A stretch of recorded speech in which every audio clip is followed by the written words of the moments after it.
जय हिंद दोस्तों पीएम बनने से पहले ही मोदी जी को दुनिया भर से बधाई आ रही है। तो इस पे पाकिस्तानी मीडिया चर्चा कर रहा है कि हमारे प्राइम मिनिस्टर को कोई बधाई नहीं देता, ना कोई फ़ोन करता, लेकिन भारत के प्रधानमंत्री को बनने से ही पहले बधाई मिल रही है। तो चलिए वीडियो देखते हैं। इटली की प्रधानमंत्री जॉर्जिया मेलोनी ने भी प्रधानमंत्री नरेंद्र मोदी को तीसरी बार सरकार बनाने के लिए बधाई दी। इटली की प्रधानमंत्री जॉर्जिया मेलोनी ने पीएम मोदी को बधाई देते हुए कहा कि नई चुनावी जीत पर और अच्छे काम के लिए मेरी हार्दिक शुभकामनाएं। इटालियन प्राइम मिनिस्टर जो हैं उन्होंने भी पैगाम भेज दिया। अदर देन दैट सिर्फ इटालियन प्राइम मिनिस्टर ने पैगाम भेजा, बहुत सारे छोटे छोटे मुल्क जितने भी हैं, इवन के मालदीव्स ने पैगाम भेज दिया। मालदीव की तो सारी की सारी लीडरशिप ने पैगाम भेज दिया ना। Congratulations India. इंडिया ने ये प्रूफ किया है कि Indian democracy is among the finest in the world. जो इलेक्शन हुआ उसने ये साबित किया है कि इंडिया की जमहूरियत को कोई नहीं हिला सकता। Bharat best infrastructure, Bharat best Indian railway system, Bharat bullet Vande train enhance करेंगे, भारत सोलर पावर पूरे भारत में, भारत सेमीकंडक्टर हाइड्रोजन मिशन जो अपकमिंग है हमारा, भारत बेस्ट वाटरवेज, किसी को दिक्कत आज भी नहीं हो रही है 10 सालों में पानी का और आने वाले वक्त में भी नहीं होगी, भारत गगनयान, स्थिर समृद्ध सशक्त भारत। और जॉर्जिया मेलोनी का जो पैगाम है वो बड़ा इंटरेस्टिंग है। उन्होंने कहा कि नरेंद्र मोदी साहब, आपको इलेक्टोरल कामयाबी जो है वो मुबारक हो। अभी उनके पास मेजॉरिटी नहीं आई, ये है क्रेडिबिलिटी। इसे बोलते हैं कि दुनिया आपके साथ हर कीमत पे चलना चाहती है। तो अवाम जो है उसने अपना ट्रस्ट जिसमें शो करना था वो कर दिया, और उसने किसमें किया? उसने बीजेपी में किया, उसने नरेंद्र मोदी के अलायंस में। वो कहते हैं हम आपके साथ काम करना चाहते हैं। इट मींस कि जो इटालियन एम्बेसी है न्यू दिल्ली के अंदर, उन्होंने बेसिकली अपनी हुकूमत को, फॉरेन ऑफिस को ये कहा, फॉरेन ऑफिस ने प्राइम मिनिस्टर ऑफिस को ये कहा कि आप मुबारक दे सकते हैं क्योंकि वो इस पोजीशन में हैं कि वो हुकूमत बना सकते हैं। कि अभी नरेंद्र मोदी इंडिया के प्राइम मिनिस्टर जो थे पिछली 2 टर्म के बाद अब तीसरी टर्म में दोबारा से इलेक्ट होके आ गए हैं, क्या कहना चाहेंगे? क्या उनके आने से दोबारा पाकिस्तान और इंडिया के रिलेशन में कोई फर्क पड़ेगा या नहीं पड़ेगा? ये है कि जो जैसे हालात पहले थे वैसे ही चलेंगे, कोई खास तब्दीली तो नहीं आएगी। Best defence export and export, Bharat युवाओं की शक्ति, Bharat best space sector, Bharat best solar power. और जॉर्जिया मेलोनी का जो पैगाम है वो बड़ा इंटरेस्टिंग है। उन्होंने कहा कि नरेंद्र मोदी साहब, आपको इलेक्टोरल कामयाबी जो है वो मुबारक हो।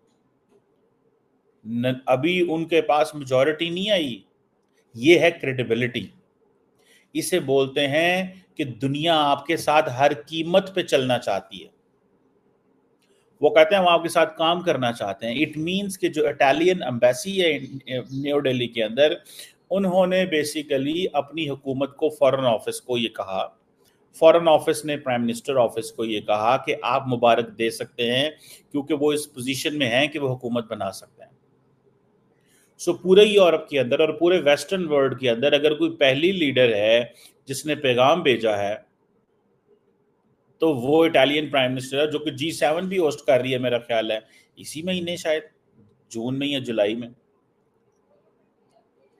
सो आप अंदाजा लगाएं कि नरेंद्र मोदी कोलेशन में है।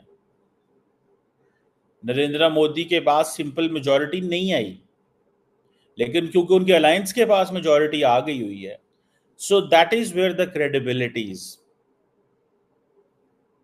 यहां पे है क्रेडिबिलिटी।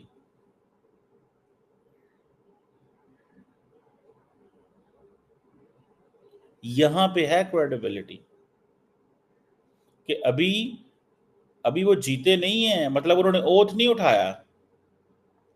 और श्रीलंका के हर शख्स ने, साबिक सदर, मौजूदा सदर, पिछले सदर, आने वाले सदर, मतलब उधर तमाम पॉलिटिकल पार्टीज ने, और नरेंद्र मोदी का अगर आप ट्विटर हैंडल देखें तो वो हर एक को रिस्पॉन्ड कर रहे हैं, हर एक को रिस्पॉन्ड कर रहे हैं।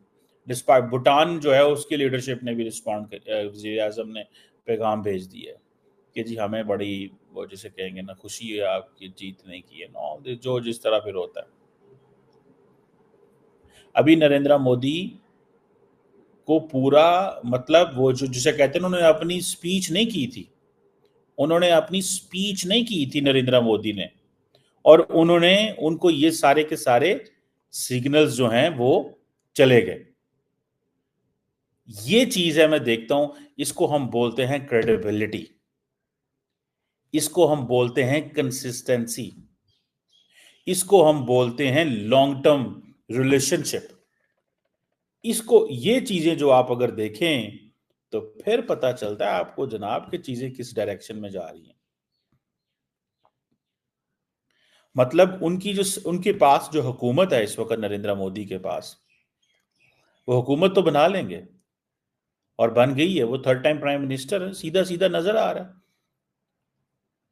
इस वक्त लोग ये बातें तो कर रहे हैं कि नीतीश कुमार और चंद्रा बाबू जो नायडू हैं वो इधर उधर हो जाते होते हैं। कुमार साहब जो हैं उनके बारे में, नीतीश कुमार साहब के बारे में ये है कि वो साइड स्विच करते रहते हैं। लेकिन मैंने कल भी कहा था कि he has too much to offer. Narendra Modi के लिए जो बड़ा प्रॉब्लम है ना, वो ये नहीं है कि मैंने नीतीश कुमार और नायडू को कैसे डील करना है। उनके लिए बड़ा प्रॉब्लम ये होगा क्योंकि they have so much to offer. देखिए, नरेंद्र मोदी ने इस दफा जो आपने इलेक्शन एक्सपेंसेस हैं वो डबल कर दिए। क्यों डबल किए इलेक्शन एक्सपेंसेस? क्यों डबल किए इलेक्शन एक्सपेंसेस?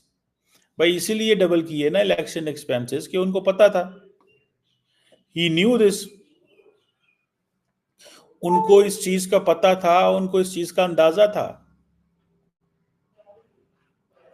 उनको इस चीज का पता था और इन चीज का अंदाजा था कि मेरा इनकम्बेंसी फैक्टर है, और इनकम्बेंसी फैक्टर के अंदर मसले मसाइल आ जाते होते हैं। सो हुकूमतें जो हैं वो थोड़ा एडवांस तरीके से, जो नेक्स्ट लेवल पे सोचते हैं। इधर पाकिस्तान की सरकार को देख लें कि हमारे वजीर आजम साहब ने हल्फ उठा लिया, किसी ने मुबारक नहीं दी जी। हुकूमत जीत गई, पार्टी जीत गई, कोलिशन गवर्नमेंट बन गई, सारी की सारी वजारतें बांट गई। एक किसी वेस्टर्न लीडर का फोन नहीं आया पाकिस्तान में, एक वेस्टर्न लीडर का।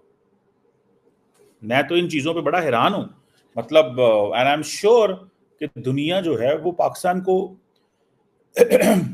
को जिस अंदाज से देख रही है, जिस एंगल से देख रही है, मतलब हमारा यार किसी बंदे ने फोन तक नहीं करके उठाया शहबाज शरीफ को। शहबाज शरीफ को किसी ने फोन तक नहीं किया।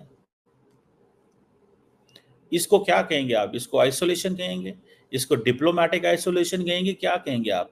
भारत के प्रधानमंत्री देश के प्रति क्या करना चाहते हैं आने वाले 5 साल में, और हम लोग क्या करना चाहते हैं for the betterment of Bharat.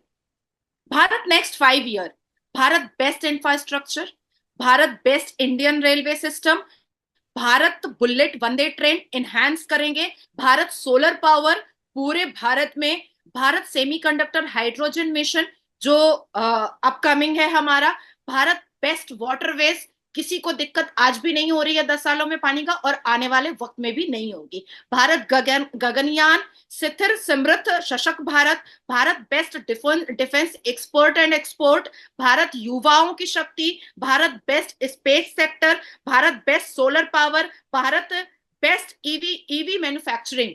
ये है वो कार्य जो मोदी जी करेंगे। अब जैसे ही हमारा कैंपेनिंग खत्म हुआ था, वैसे ही बहुत हाय ववेला विपक्षियों ने मचाया कि मोदी जी क्यों चले गए स्वामी विवेकानंद जी के प्रार्थना में, और वो मौन व्रत में क्यों बैठ गए, वो रॉक माउंटेन क्यों चले गए। अरे, जहां एक तरफ विपक्षी दल के राहुल बाबा और कई ऐसे नेता जो विपक्षी दल के बैंकॉक की टिकट करवा रहे थे, वहीं पर हमारे भारत के प्रधानमंत्री मोदी जी रॉक माउंटेन स्वामी विवेकानंद जी के पास चले गए, और कन्याकुमारी जाकर के वो बैठे एक बहुत बड़े साधना में और पूजा में और भक्ति में।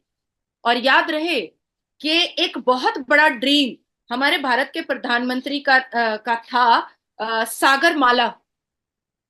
श्रीलंका और भारत की कनेक्टिविटी को स्ट्रॉन्ग करना और बहुत नॉर्मलाइज करना, और वहां से उन्होंने उसका शुरुआत कर दिया। मतलब आप समझ रहे हो, 30 मई को वो बंगाल में मेगा रोड शो कर रहे थे, मेगा रोड शो। हम सामने में खड़े थे पश्चिम बंगाल में, हम वहां पर as a worker, as a कार्यकर्ता, एज अ वॉलंटियर हम खड़े हुए थे। और उसके बाद फिर 31 तारीख को हमने देखा कि हमारे भारत के प्रधानमंत्री सागर माला प्रोजेक्ट को भी मद्देनजर रखते हुए वो स्वामी विवेकानंद जी के आश्रम में जाकर के, रॉक माउंटेन में जाकर के बैठ गए और वहां पर पूजा आराधना भी किया और एक सागरमाला प्रोजेक्ट का उन्होंने नींव भी रख दिया।